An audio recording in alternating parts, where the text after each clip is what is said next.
Wala naman pong mananalo sa isang all-out war.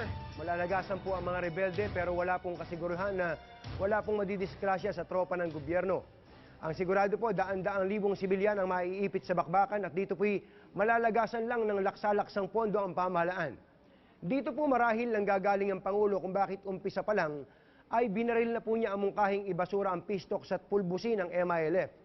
Siguro po ang sablay lamang, masyado pong diretsahan ng Pangulo sa pagsita sa mga sundalo. Sa panahon pong sila'y galit at nagdadalamhati, wala man lang pong pampalakas loob na sinambit ang Commander-in-Chief. Sermon pat hagupit ang kanilang sinapit. Ako po'y naniniwala, hindi po malalagasan ng ganung karami ang army sa Albarca kung ang diskarte po ng tropang sumalakay ay hindi po sablay. At meron naman po talagang dapat papanagutin dito. Pwede naman po silang sabunin ng Pangulo sa loob po ng nakakandadong kwarto. Pero ang labardahin po sila sa harap ng publiko, doon po yata may konting pagtatalo.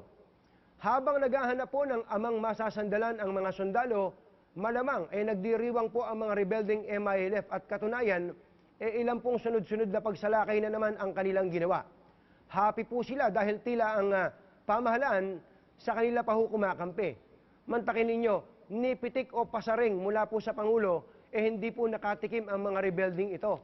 Sus Mariano Kaindo, inuulit ko po, hindi po natin hinihingi ang giyera patani. Ang nais lang po natin isang gobyerno na titindig para po sa mga sundalong nag-alay po ng buhay para sa bayan.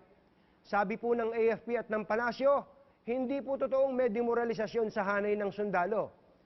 Tell that to the Marines.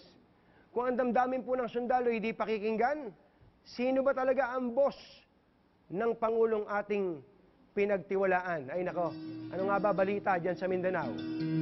Balita, makibalita tayo. Lapit mga kaibigan at makinig kayo.